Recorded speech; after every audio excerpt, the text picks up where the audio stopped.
Now that we know what burnout and compassion fatigue look like and feel like, let's talk about how they might develop in workers. So research has pointed out some underlying risk factors that increases the chances that you and I may suffer from compassion fatigue and burnout. And if we take all of that information that research has developed over the past several decades, they really boil down to two things. There are two sources of stress that can feed into these three factors of compassion fatigue: who we are and where we work. So let's talk about these things in greater detail. We're all shaped by both biology and by life events that happen to us, right? So in other words, we're all products of both nature and nurture. If we have a history of stress and trauma, especially if we've had stressors that have happened to us in early childhood, we can be more sensitive to stress as adults. No one at work may even be aware that you and I are struggling with stress at home or in our personal relationships, but that certainly doesn't mean that we are not internalizing that stress and it is walking into the door with us when we head to our jobs. So this can create stress outside of work, can create this unstable foundation upon which our workplace stress will continue to build.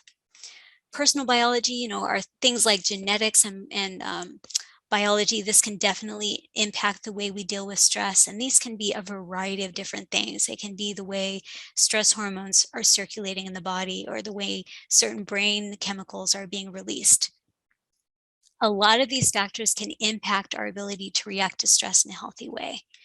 We can add on to this any personality or psychological traits that can amplify our stress response. So what would be a good example of that? When I'm thinking about this, I have to go to myself and think about some of my quirks that increase my sensitivity to stress. And I'd say that one factor is definitely pessimism for me. I was a born pessimist. I'm one of those people that generally likes to walk on the dreary side of life instead of the sunshine side. I don't know why, I was just born that way. But research does show that we negative Nancys or negative Neds, we sometimes have a generally we generally have a harder time dealing with stress than more optimistic people do. And we could add on to this coping mechanisms. So this would be anything that we do that we use as a coping mechanism but may not actually be healthy for us. One would be avoidance, sticking our head in the sand and thinking that if we ignore something, it's simply going to go away. That'd be an unhealthy coping mechanism.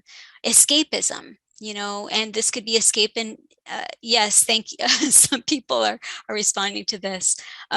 Escaping into comfort foods or binge watching Netflix all weekend or relying on drugs and alcohol. Some of these things to an excessive extent, they can be unhealthy because when we are done using those, comfort mechanisms, our stress and our anxiety is going to be right there waiting for us. So these are all sort of the personal, individual things that can happen. What would you guess are some of the top workplace stressors that can fuel our burnout or compassion fatigue? I'd love to hear some of your thoughts on this.